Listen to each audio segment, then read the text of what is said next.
नमस्ते, स्वागत है आपका स्मार्ट कीड़ा की कॉन्सेप्ट बिल्डिंग सीरीज़ के एवरेज के थर्ड पार्ट में। अभी तक जो भी हमने डिस्कस किया उसे एक बार बेसिक रिवाइज करते हैं और उसके बाद हम आगे बढ़ेंगे। अभी तक हमने देखा कैसे इस तरीके के डिस्ट्रीब्यूशन को अगर सभी पार्ट्स में बराबर बांट दिया जाए तो हर एक के पास जितना होगा उसे एवरेज कहा जाएगा। जैसे कि यहाँ पर 6 एवरेज है। एवरेज के अराउंड जो इंडिविजुअल क्वांटिटी ज़्यादा है और जो कम है उसे पॉजिटिव और नेगेटिव डेविएशन कहा जाता है, जो एक दूसरे को बैलेंस करते हैं। सबसे इंपॉर्टेंट कॉन्सेप्ट है ये डेविएशन एवरेज का, जिसे हम अभी तक यूज़ करते आए हैं और हम आगे भी करेंगे। और उसके बाद हमने देखा यूनिफॉर्म और नॉन यूनिफॉर्म चेंजेस का एवरेज पर क्या इम्पैक्ट होता है। तो ये था अब तक का बेसिक रिवीजन। अब हम आगे बढ़ेंगे। इस पार्ट में हम देखेंगे स्विचिंग पार्ट्स। किसी एक पार्ट को दूसरे पार्ट से स्विच कर दिया जाए या एक्सचेंज कर दिया जाए तो उसका एवरेज पर क्या असर पड़ता है। यहाँ पर एक डिस्ट्रीब्यूशन हमें दिया हुआ है, इसका एवरेज कैलकुलेट करेंगे तो वो आएगा 5, -1 -3 का नेगेटिव डेविएशन और +1 2 3 का पॉजिटिव डेविएशन, तो एवरेज हो गया 5। यहाँ पर ई को हम एक्सचेंज कर देते हैं एफ से।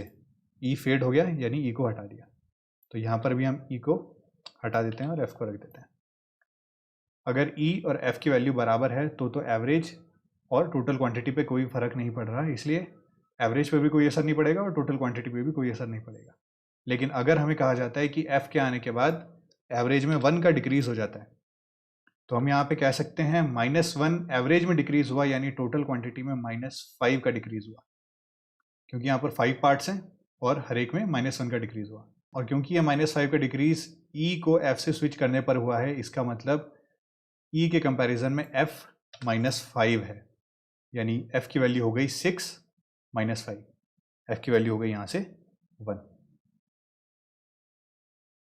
इसी केस में अगर हमें कहा जाए कि ई को एफ से स्विच करने के बाद एवरेज जो है वो 1 से इंक्रीज हो जाता है, तो जो चेंज है वो है +1 × 5 यानी कि +5 का इंक्रीज। और क्योंकि ये +5 का इंक्रीज एफ के आने के बाद हुआ है, इसका मतलब एफ अपने साथ ये 5 वैल्यू लेकर आया है। एफ की वैल्यू हो जाएगी ई की वैल्यू 6 + 5, एफ की वैल्यू यहाँ पर से हो जाएगी 11। तो यहाँ से हम देख सकते हैं अगर किसी पार्ट को स्विच कर दिया जाए तो एवरेज के इम्पैक्ट को देखते हुए टोटल क्वांटिटी के चेंज निकाल सकते हैं और फिर उसके बाद नई और पुराने पार्ट को कंपेयर कर सकते हैं और उस कंपैरिजन को यूज़ करते हुए नए पार्ट की वैल्यू और पुराने पार्ट की वैल्यू भी कैलकुलेट कर सकते हैं। अब इसी कॉन्सेप्ट पे हमें क्वेश्चन करके देखते हैं ताकि और अच्छे से कॉन्सेप्ट क्लियर हो सके। क्वेश्चन में हमें कहा गया है ABCDE are 5 children of age 4, 7, 6, 3 and 10 years respectively. E is replaced by F and as a result the average of the group decreases by 1.5 years. What is the age of F? यहाँ पर हम देख सकते हैं ये original distribution है जहाँ पर हमने सबकी एज प्लॉट कर दी और ये एक एवरेज डिस्ट्रीब्यूशन है। अगर हम सबका एवरेज कैलकुलेट करेंगे तो वो आएगा 6, यानी कि अगर सबकी एज बराबर होती, इस टोटल को डिस्ट्रीब्यूट कर दिया जाए इक्वली, तो हर किसी की वैल्यू 6 के बराबर होती।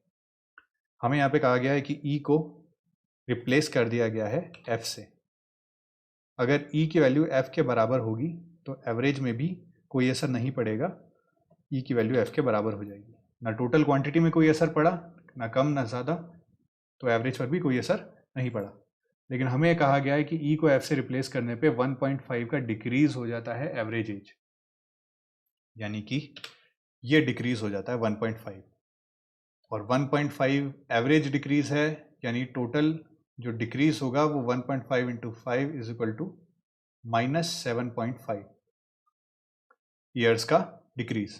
और क्योंकि ये डिक्रीज एफ के आने के बाद हुआ है, इसलिए ई के कंपैरिजन में एफ की एज -7.5 होगी। ई की एज हमें पता है, ई की एज है 10, एफ की एज ई के कंपैरिजन में -7.5 यानी एफ की एज हो गई 2.5 ईयर्स। तो उम्मीद है इस क्वेश्चन से आपको समझ में आ गया होगा कि किस तरीके से हम पार्ट स्विच होने पे एवरेज के असर को देखते हुए नए पार्ट और पुराने पार्ट के बीच में कंपैरिजन कर सकते हैं क्वांटिटी का। अभी तक हमने एक पार्ट स्विच करके देखा, ऐसा भी हो सकता है कि एक से ज़्यादा पार्ट्स को स्विच कर दिया जाए। इस डिस्ट्रीब्यूशन में एवरेज जो है वो है 6। अगर हम कहते हैं कि C और D को यहाँ पर हम E और F से स्विच कर देते हैं, ये हमारा ओरिजिनल डिस्ट्रीब्यूशन, ये एवरेज डिस्ट्रीब्यूशन।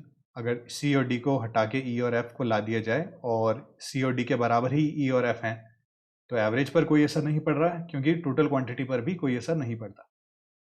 अगर हमें कहा जाए कि ई और एफ के आने के बाद एवरेज जो है वो +3 से इंक्रीज हो जाता है, इसका मतलब टोटल क्वांटिटी में जो चेंज है वो है +3 × 4 = +12 का। सी और डी की ओरिजिनल वैल्यू है 3 + 4 = 7। +12 का इंक्रीज हो जाता है सी और डी को ई और एफ से स्विच करने पर, तो ई और एफ की टोटल वैल्यू हो जाती है 7 + 12 19। ई और एफ की टोटल वैल्यू हमें पता लग गई है, ई + एफ हो गया 19 और ई और एफ की एवरेज जो हो गया वो हो गया 19/2 9.5।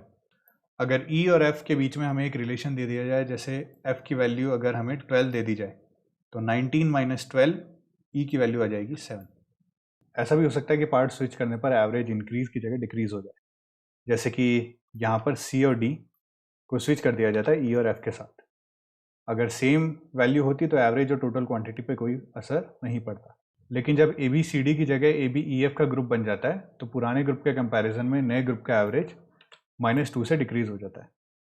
तो टोटल क्वांटिटी में हम देख सकते हैं -2 × 4 = -8 का डिक्रीज हो जाता है। सी और डी का टोटल सम है 6 + 7 = 13। ई और एफ सी और डी के कंपैरिजन में 13 - 8 = 5 होंगे।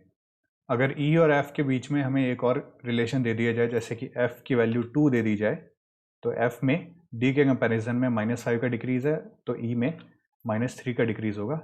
टोटल डिक्रीज ये -8 का होगा। इस तरीके से हम ई और एफ का एवरेज भी कैलकुलेट कर सकते हैं, जो आएगा 2.5। इसी पे बेस्ड हम एक क्वेश्चन करके देखते हैं। A B C D are 4 children of age 4, 8, 6 and 2 years respectively. C and D are replaced by P and Q respectively, and the average age increases by 3 years. If P is 6 years elder to Q, what is the age of Q? बहुत ही simple question है। पहले हम एक graph पे ए B सी और D की as plot कर देते हैं, 4, 8, 6 और 2। उसके बाद हम इनका एवरेज कैलकुलेट करते हैं तो वो आता है 5। अब हमें कहा गया है कि सी और डी को रिप्लेस किया गया, तो हम इनको फेड कर देते हैं और पी और क्यू से रिप्लेस किया गया। तो एवरेज में भी ये पी और क्यू से रिप्लेस हो जाएंगे। अगर सी और डी की वैल्यू पी और क्यू के बराबर होती तो एवरेज पे कोई असर नहीं पड़ता, क्योंकि टोटल क्वांटिटी पे कोई असर नहीं पड़ता। लेकिन हमें कहा गया है कि पी और क्यू के आने के बाद एवरेज 3 से इंक्रीज हो जाता है। इसका मतलब +3 × 4 = +12 का इंक्रीज हो जाता है टोटल एज में, और ये +12 का इंक्रीज हमें पता है सिर्फ पी और क्यू की वजह से हुआ है। सी और डी की टोटल एज जो थी वो थी 6 + 2 8 years, जिसमें +12 का इंक्रीज जब हुआ तो वो हो गया 20। पी + क्यू की एज है 20, और अगर यहाँ से हमें कहा जाए कि P 6 years elder to Q, तो P - Q हो जाएगा 6। यहाँ से हम P कैलकुलेट करेंगे तो वो आएगा 13, और Q कैलकुलेट करेंगे तो वो आएगा 7। अगर ग्राफ में भी प्लॉट किया जाए तो P हो जाएगा 13 और Q हो जाएगा 7। अगर आपको ये वीडियो सीरीज अच्छी लगती है तो इसे लाइक कीजिए, शेयर कीजिए, और कमेंट सेक्शन में हमें लिख के बताइए आपके सजेशंस, जो हमारे लिए बहुत ज़्यादा वैल्यूएबल हैं। धन्यवाद।